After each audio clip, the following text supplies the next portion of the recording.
A economia global tem passado por enormes transformações, muitas em todos os lugares. A política comercial nos Estados Unidos, por exemplo, a política monetária do Federal Reserve e também aqui do Banco Central do Brasil, tudo isso está mudando, além de novas grandes tendências globais, por exemplo, a inteligência artificial, são apenas algumas das grandes novidades que têm influenciado as decisões de investimento e o fluxo de capitais pelo mundo. Para entender um pouco como uma das maiores instituições financeiras do planeta avalia o atual momento da economia global, o CNN Money conversa agora com Renato Granmont, que é diretor-geral da área global de investimentos do Morgan Stanley nos Estados Unidos. Renato, brasileiro, muito obrigado por estar aqui com a gente no CNN Money. Uma honra poder conversar contigo. Obrigado pelo tempo e a disponibilidade e o interesse de conversar conosco.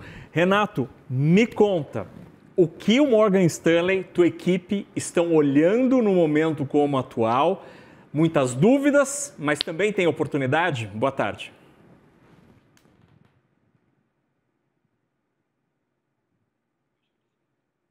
Oi, Renato, acho que o teu microfone está desligado.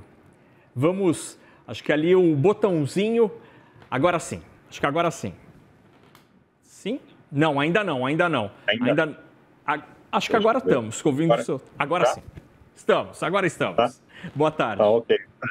Então, boa tarde, é um prazer estar com você no seu programa e falar um pouco aqui sobre como é que a gente está vendo as coisas. Claramente, aqui nos Estados Unidos, a gente está passando por mudanças estruturais muito importantes. Tivemos uma aprovação de uma lei fiscal americana, estamos vendo mudanças ou criação de uma lei sobre criptomoedas aqui nos Estados Unidos e, obviamente, o tema das tarifas que acaba afetando não só a economia americana, mas a economia global.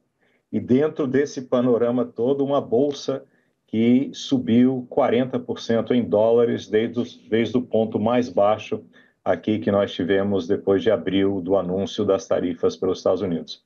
Então, muitas mudanças acontecendo aqui. Eu acho que a gente tem uma perspectiva hoje ainda bastante otimista, positiva para os ativos financeiros, mas podemos conversar um pouco sobre não só os temas relevantes aqui nos Estados Unidos de política fiscal, política monetária, bolsa, o que vocês quiserem conversar. Tem uma lista ampla aqui, Renato, mas então, aproveitando que você está nos Estados Unidos e a gente está diante de um fato novo, quente no noticiário econômico nos Estados Unidos, que é o tal shutdown.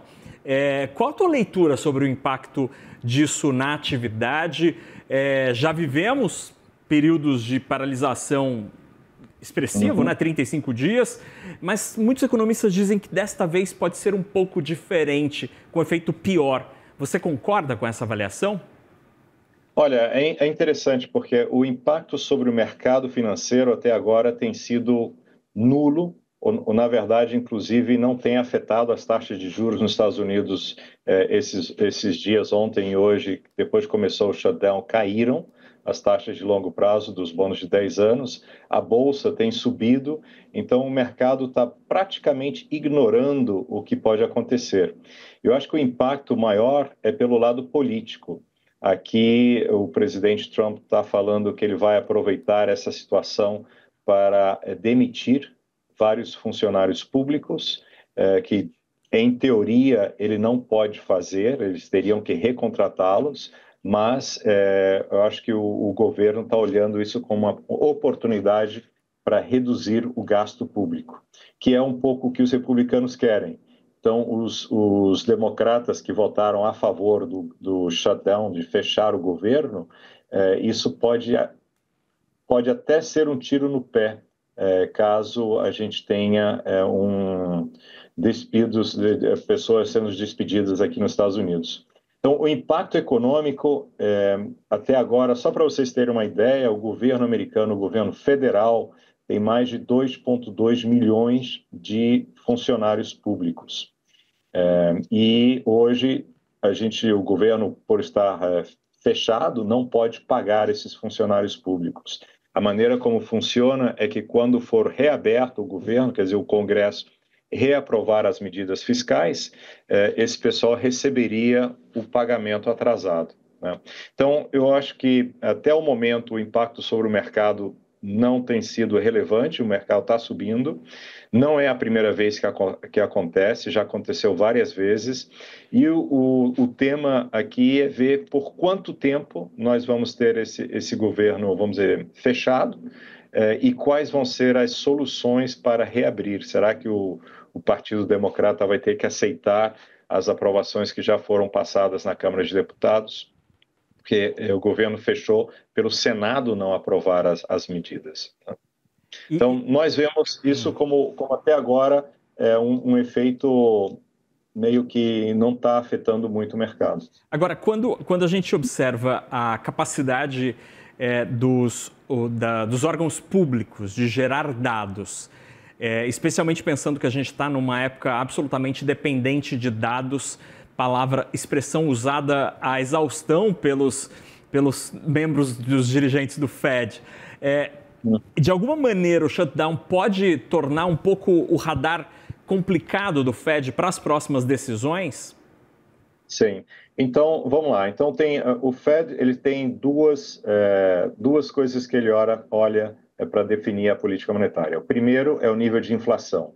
Aqui na Morgan Stanley, o que a gente está estimando é que ano passado a inflação nos Estados Unidos foi de 3%, esse ano deveria ser de 2,8%, e ano que vem deveria ser de 2,8%. Então, a gente está vendo uma inflação que está relativamente estável, perto dos 3%, apesar das tarifas. E a outra coisa que o Fed olha é a taxa de desemprego.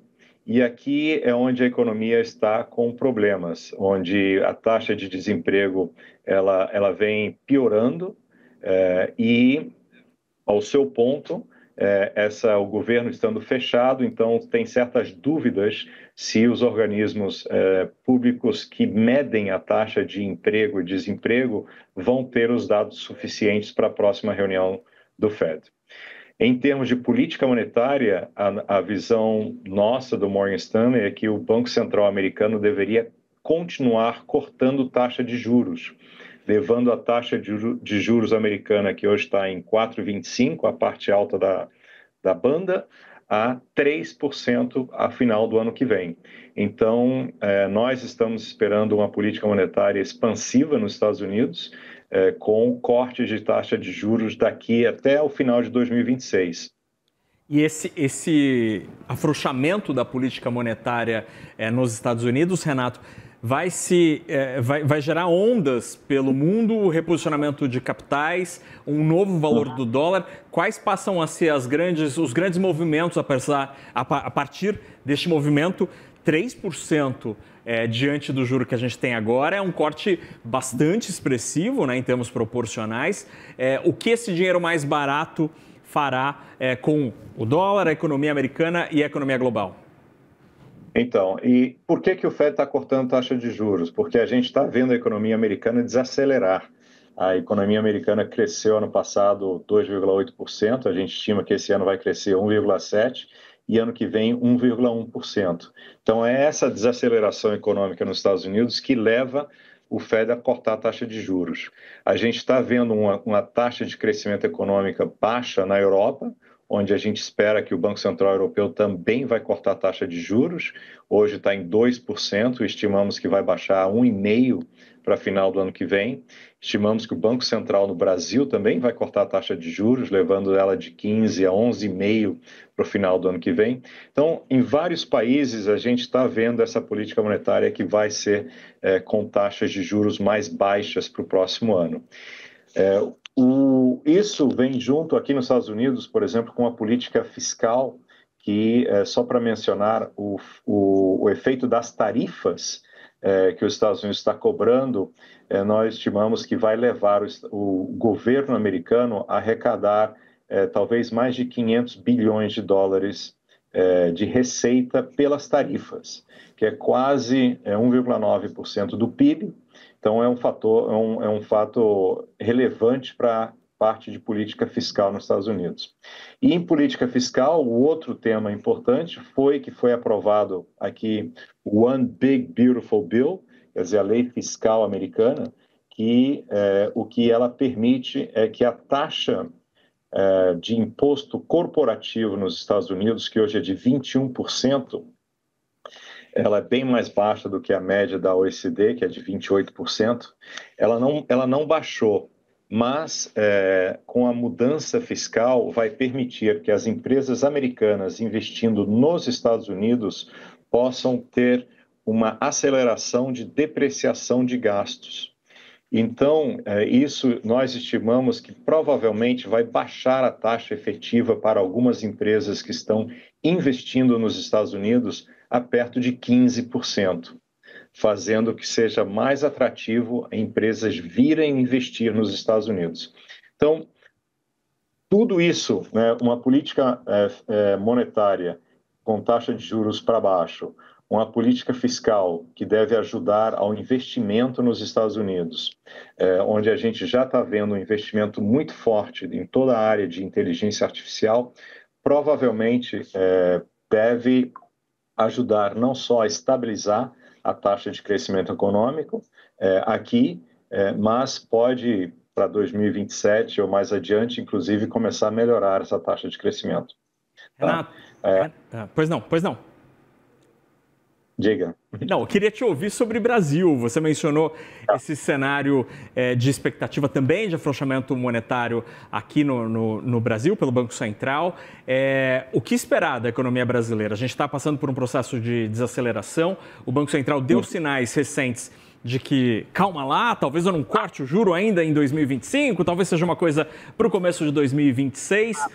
Quais são as suas grandes linhas de observação aqui do mercado brasileiro? E aí aproveito para tentar te ouvir sobre quais as grandes dúvidas do investidor estrangeiro, do cliente do Morgan Stanley sobre a geografia brasileira. Certo. Bom, então acho que é importante ressaltar aqui que o Brasil hoje é um país que tem uma relação comercial com a China muito maior do que uma relação comercial com os Estados Unidos, né? E tudo que isso implica. Se você vê quais são as leis que operam nos Estados Unidos versus as leis que operam na China, o tipo de mercado que os Estados Unidos em termos de abertura comercial versus abertura comercial na China, etc. Mas o Brasil hoje é um país muito mais dependente economicamente da China. Nós vemos a taxa de crescimento econômico no Brasil desacelerar daqui para o final do ano que vem. Tá? E por isso esperamos esse corte de taxa de juros por parte do Banco Central. Agora, como vocês sabem, eu acho que a taxa de crescimento do Brasil, ela deveria ser muito mais alta do que ela é. É um país que tem ainda um nível de pobreza bastante alto, vocês falavam no segmento anterior, um país que deveria ter uma política industrial de 20, 30 anos e não de mudança de governo e muda a política industrial. Um país que deveria ter uma política de turismo, onde as costas brasileiras poderiam estar atraindo turismos dos Estados Unidos e da Europa. Então, eu acho que tem um potencial muito grande para o país, embora eu acho que em algumas áreas esse potencial não está sendo explorado. Tá? Então, o que nós vemos, eu acho que essa queda de taxa de juros na economia para o Banco Central no Brasil deve ajudar. É lógico que quando um país tem uma taxa de juros de 15%, com a inflação que tem o Brasil, é uma taxa real muito alta. E é lógico, o Brasil tem um histórico aqui de taxa de juros real elevada. Mas eu acho que o Brasil precisa de uma política industrial de longo prazo, não de 2, 3 anos, mas de 20, 50 anos, e o que poderia levar o Brasil a realmente se destacar com a taxa de crescimento de 6, 7, 8% ao ano. Por que não ver isso no Brasil? Infelizmente, a gente não vê por falta de política industrial que o Brasil vem a ter.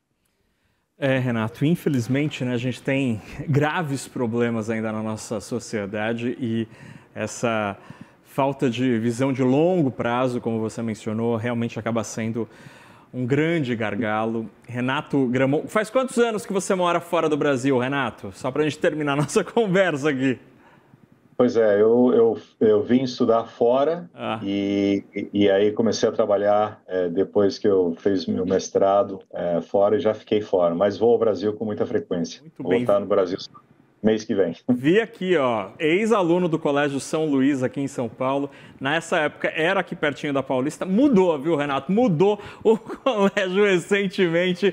Renato Gramont, diretor-geral da área global de investimentos do Morgan Stanley nos Estados Unidos, que muito gentilmente demonstrou tanto interesse aqui e disponibilidade para a nossa conversa. Agradeço muito. Tomara que seja a primeira, Renato, de muitas conversas com a CNN Brasil. Muito obrigado. Será um prazer. Muito obrigado pelo tempo e boa noite para vocês. Abraço, até logo.